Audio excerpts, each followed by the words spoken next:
प्रधानमंत्री नरेंद्र मोदी आज अपनी मन की बात कार्यक्रम की 102वीं कड़ी में देश और विदेश के लोगों से रूबरू हुए। उन्होंने चक्रवात बिपरजॉय की चर्चा करते हुए गुजरात के कच्छ और अन्य भागों में लोगों के सामूहिक प्रयासों की सराहना करते हुए बेहतर आपदा प्रबंधन की चर्चा की। उन्होंने छत्रपति शिवाजी महाराज का जिक्र करते हुए उनके प्रबंध कौशल से सीख लेने का आह्वान किया। प्रधानमंत्री ने 2025 तक भारत को टीबी मुक्त बनाने का आह्वान किया। साथ ही उन्होंने पर्यावरण संरक्षण और वन प्रबंधन में जापानी तकनीक मियावाकी का जिक्र करते हुए इसके माध्यम से वन क्षेत्र विस्तार के बारे में जानकारी दी। प्रधानमंत्री ने युवाओं को खेलों की ओर आकर्षित करते हुए विभिन्न खेलों में भारतीय खिलाड़ियों की सफलता को उद्धृत किया। 21 जून को मनाए जाने वाले विश्व योग दिवस की चर्चा करते हुए प्रधानमंत्री ने कहा कि योग फॉर वसुधैव कुटुंबकम सबको जोड़ने वाली और सबको साथ लेकर चलने वाली विधा है। इसे जीवन में अपनाया जाना चाहिए।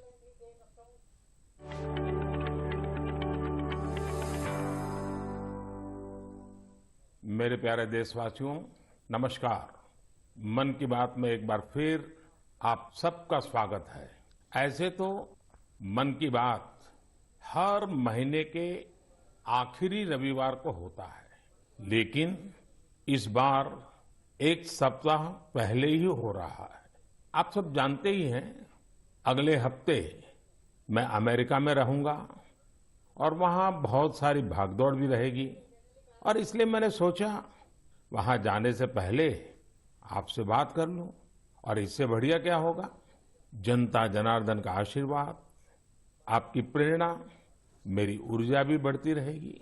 साथियों, बहुत से लोग कहते हैं कि प्रधानमंत्री के तौर पर मैंने ये अच्छा काम किया, वो बड़ा काम किया। मन की बात के कितने ही श्रोता अपनी चिट्ठियों में बहुत सारी प्रशंसा करते हैं। कोई कहता है ये किया, कोई कहता है वो किया, ये अच्छा किया, ये ज्यादा अच्छा किया, ये बढ़िया किया।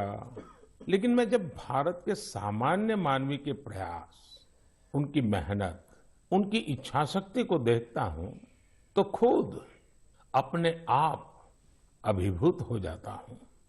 बड़े से बड़ा लक्ष्य हो, कठिन से कठिन चुनौती हो, भारत के लोगों का सामूहिक बल, सामूहिक शक्ति हर चुनौती का हल निकाल देता है।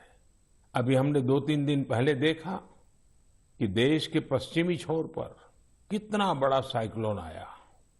तेज चलने वाली हवाएं, तेज बारिश, साइक्लोन बिपरजॉय ने कच्छ में कितना कुछ तहस नहस कर दिया। लेकिन कच्छ के लोगों ने जिस हिम्मत और तैयारी के साथ इतने खतरनाक साइक्लोन का मुकाबला किया, वो भी उतना ही अभूतपूर्व है। साथियों, प्राकृतिक आपदाओं पर किसी का जोर नहीं होता, लेकिन बीते वर्षों में भारत ने आपदा प्रबंधन की जो ताकत विकसित की है, वो आज एक उदाहरण बन रही है। आज छत्रपति शिवाजी महाराज को भी याद करूंगा। छत्रपति शिवाजी महाराज की वीरता के साथ ही उनकी गवर्नेंस और उनके प्रबंध कौशल से भी बहुत कुछ सीखने को मिलता है। विशेषकर जल प्रबंधन और नौसेना को लेकर छत्रपति शिवाजी महाराज ने जो कार्य किए, वो आज भी भारतीय इतिहास का गौरव बढ़ाते हैं। उनके बनाए जल दुर्ग इतनी शताब्दियों बाद भी समंदर के बीच में आज भी शान से खड़े हैं।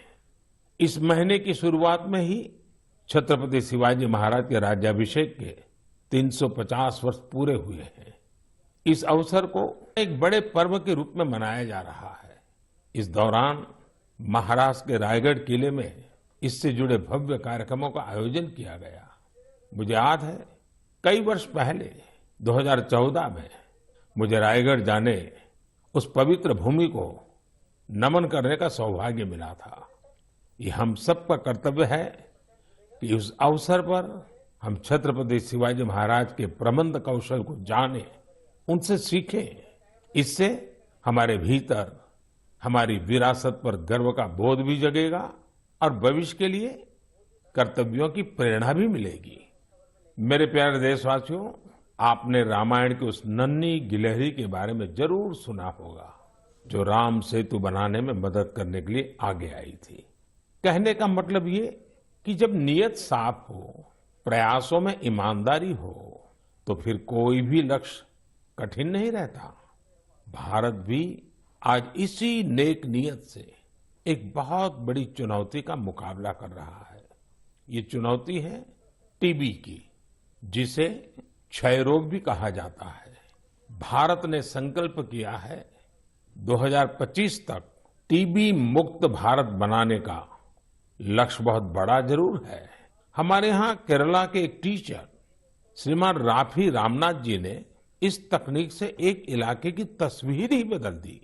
दरअसल रामनाथ जी अपने स्टूडेंट्स को प्रकृति और पर्यावरण के बारे में गहराई से समझाना चाहते थे। इसके लिए उन्होंने एक हर्बल गार्डन ही बना डाला। उनका ये गार्डन अब एक बायोडायवर्सिटी जोन बन चुका है।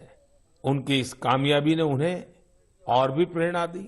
इसके बाद राफी जी ने मियावाकी तकनीक से एक मिनी फॉरेस्ट यानी छोटा जंगल, और इसे नाम दिया विद्यावनम।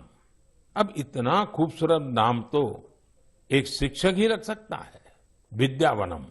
रामनाथ जी के इस विद्यावनम में छोटी सी जगह में 115 वैरायटी के 450 से अधिक पेड़ लगाए गए। उनके स्टूडेंट्स भी इनके रखरखाव में उनका हाथ बटाते हैं। इस खूबसूरत जगह को देखने के लिए आसपास के स्कूली बच्चे, आम नागरिक काफी भीड़ उमड़ती है। मेरे प्यारे देशवासियों, 21 जून भी अब आ ही गई है। इस बार भी विश्व के कोने कोने में लोग अंतर्राष्ट्रीय योग दिवस का उत्सुकता से इंतजार कर रहे हैं। इस वर्ष योग दिवस की थीम है योगा फॉर वसुधैव कुटुंबकम, यानी एक विश्व एक परिवार के रूप में सबके कल्याण के लिए योग। यह योग की उस भावना को व्यक्त करता है जो सबको जोड़ने वाली और साथ लेकर चलने वाली है। हर बार की तरह इस बार भी देश के कोने कोने में योग से जुड़े कार्यक्रम आयोजित किए जाएंगे। साथियों, इस बार मुझे न्यूयॉर्क के संयुक्त राष्ट्र मुख्यालय यूएन में होने वाले योग दिवस कार्यक्रम में शामिल होने का अवसर मिलेगा। मैं देख रहा हूं कि सोशल मीडिया पर भी योग दिवस को लेकर गजब का उत्साह दिख रहा है। साथियों, मेरा आप सभी से आग्रह है कि आप योग को अपने जीवन में जरूर अपनाएं, इसे अपनी दिनचर्या का हिस्सा बनाएं। अगर अब भी आप योग से नहीं जुड़े हैं, तो आने वाली 21 जून इस संकल्प के लिए बहुत बेहतरीन मौका है। योग में तो वैसे भी ज्यादा तामझाम की जरूरत ही नहीं होती है। देखिए, जब आप योग से जुड़ेंगे तो आपके जीवन में कितना बड़ा परिवर्तन आएगा। मेरे प्यारे देशवासियों, परसों यानी 20 जून को ऐतिहासिक रथ यात्रा का दिन है। रथ यात्रा की पूरी दुनिया में एक विशिष्ट पहचान है। देश के अलग अलग राज्यों में बहुत धूमधाम से भगवान जगन्नाथ की रथ यात्रा निकाली जाती है। ओडिशा के पुरी में होने वाली रथ यात्रा तो अपने आप में अद्भुत होती है।